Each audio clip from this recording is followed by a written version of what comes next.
আজ আমি শেয়ার করব চারকোনা গলার ডিজাইনের মেক্সি কাটিং। তো দেখুন কাপড়টাকে চার পাটে ভাঁজ করে নিলাম আর উপরের সাইডটা 1/2 ইঞ্চি কেটে আমি সমান করে নিলাম। তো ভাঁজ পাটটা আমার দিকে আর অপোজিট সাইডে উল্টো পাটটা। তো মেক্সির লম্বাটাই প্রথমে নিয়ে নিতে হবে। তো দেখুন আমি মেক্সির লম্বাটা নিয়ে নিচ্ছি। আমার মেক্সির লম্বাটা 54 ইঞ্চি আর 2 ইঞ্চি আমি সেলাইয়ের জন্য রাখলাম। মেক্সির নিচে আর কোনো কাজ নেই, বুঝতেই পারছেন। এই মেক্সিটা আমি 42 সাইজের জন্য কাটিং করে নিচ্ছি। একই মেজারমেন্টে কিন্তু 38, 42, 44 চারটা সাইজের 46 চারটা সাইজের মেক্সি তৈরি করে নিতে পারবেন। তো খোলা সাইড থেকে দেখুন আমি 4 ইঞ্চিতে একটা দাগ দিয়ে নিলাম আর শোল্ডারের জন্য এখানে দেখুন 2 ইঞ্চিতে একটা দাগ দিয়ে নিলাম, দেখতেই পাচ্ছেন। তো এখানে আমি 4 ইঞ্চি করে একটা বক্স করে নেব, অর্থাৎ আর্ম হোলের জন্য। এখানে আমি 42 ইঞ্চি বডির জন্য 7.5 ইঞ্চিতে দাগ দিয়ে নিচ্ছি। তো এখানে কিন্তু 42, 38, 40, 42 চারটা সাইজের জন্যই মিক্সিটা কাটিং করে নিতে পারবেন। তো দেখুন এখানে আমি আর্মহোলের রাউন্ড শেপটা দিয়ে 2 ইঞ্চি শোল্ডার যেটা দাগ দিয়ে নিয়েছি। এই ভাঁজ করা কাপড়টা, এটা কিন্তু ভাঁজ করা কাপড়টা আমি দাগের উপর বসিয়ে দেখুন ভাঁজ করে নিলাম। আর এখন ফুট গলাটার জন্য আমি 2.5 ইঞ্চি, এই যে 2.5 ইঞ্চিতে দাগ দিয়ে নিলাম। আর গলা লম্বাটা আমি এখানে 5.5 ইঞ্চিতে দাগ দিয়ে নিলাম। তো 5.5 ইঞ্চি গলাটা কিন্তু মিডিয়াম, চাইলে আপনারা 6, 6.5 রাখতে পারেন বড় গলা করতে চাইলে।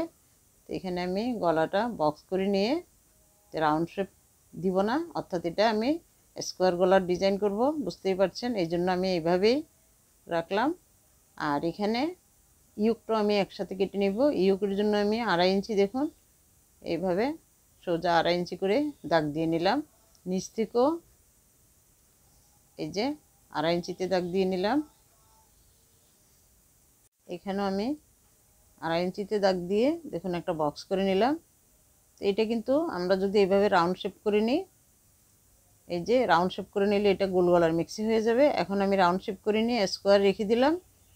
স্কোয়ার রেখে আমি এখানে স্কোয়ার গলা কেটে নিব। তো দেখুন গলার কাপড়টা আমি কাটিং করে নিচ্ছি।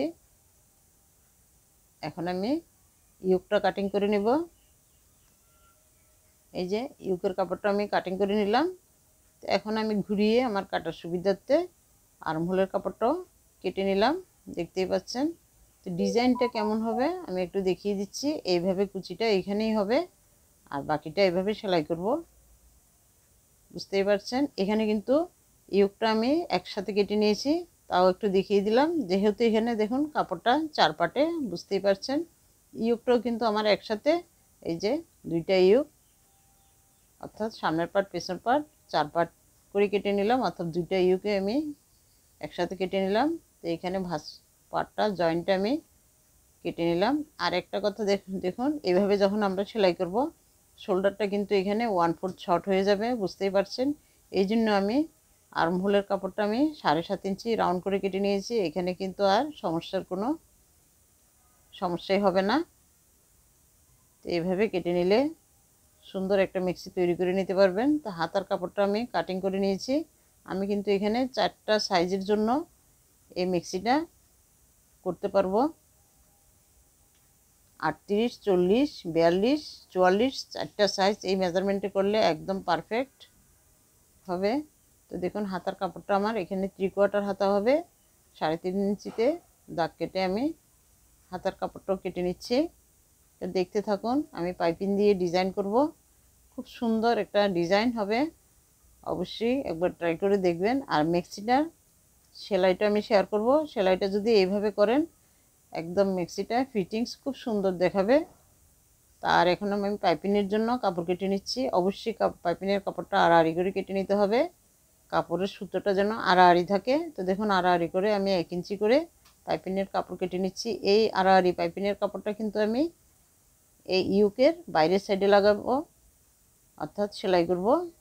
আর এখানে আমি সোজা পিঠ দুইটাই একসাথে করে নিয়ে দেখুন গলার পাইপিংটা কিন্তু আমি আবার 1.5 ইঞ্চি করে কেটে নিয়েছি।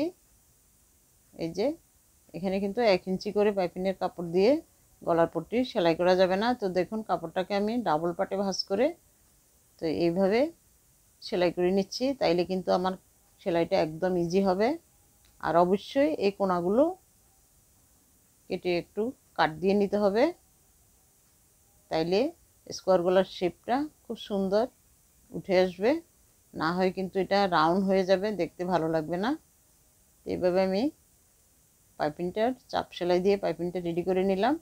আর এখন আমি 1 ইঞ্চি যে পাইপিংটা, এইভাবে কিন্তু পাইপিংয়ের কাপড়গুলো জোড়া দিয়ে নিতে হবে, তাইলে কিন্তু একদম সুন্দর পাইপিং একটা সেলাই করে নিতে পারবেন। আর আড়ি কাপড়টা তো দেখুন এখন আমি এইভাবে পাইপিংয়ের বাইরের কাপড়টা যে সেলাই করব এইভাবে নিয়ে নিচ্ছি।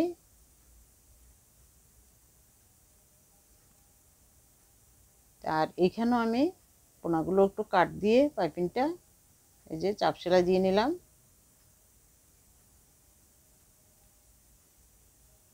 তো দেখতে থাকুন, সাথে থাকুন, কত ইজিতে একটা মেক্সি তৈরি করে নেওয়া যায়।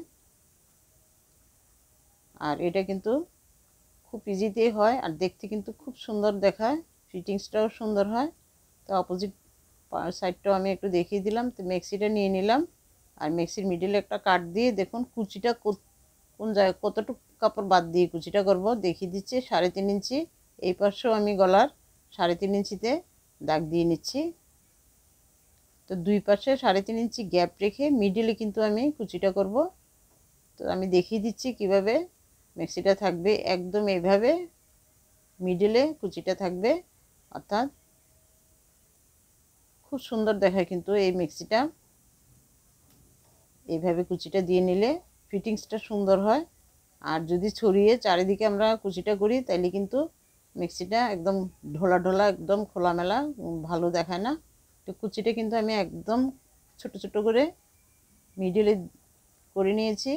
তো এখানে একটা কথা, হয়তোবা আমার ইয়োগটার বসানো হয়তো পারফেক্ট নাও হতে পারে কুচিটা, এতে সমস্যার কিছু নেই। দেখুন আমি এখন একটু মেজারমেন্ট করে নিচ্ছি, দেখছি ঠিকঠাকই আছে। আর যদি কুচি একটু বেশি হয় তাইলে একটা কুচি আমরা চাপ সেলাই দেওয়ার সময় দিয়ে আমরা চাপ সেলাই করব। আর যদি বড় হয় তাইলে একটা সেলাই খুলে দিব, এতে কিন্তু সমস্যার কিছু নেই। তো দেখুন 1/4 আমি একটু দাগ দিয়ে আপনাদের দেখিয়ে দিলাম যে এইভাবে দাগটার উপরে যাতে থাকে, এভাবে ইয়োগটা উঠিয়ে দেখে নিব বারবার যে কতটুকু আমার সেলাই করব। তো দেখুন সেলাইটা যাতে বাইরে না পড়ে, এভাবে বারবার ইয়োগটা উঠিয়ে আমি চাপ সেলাই দিয়ে নিচ্ছি।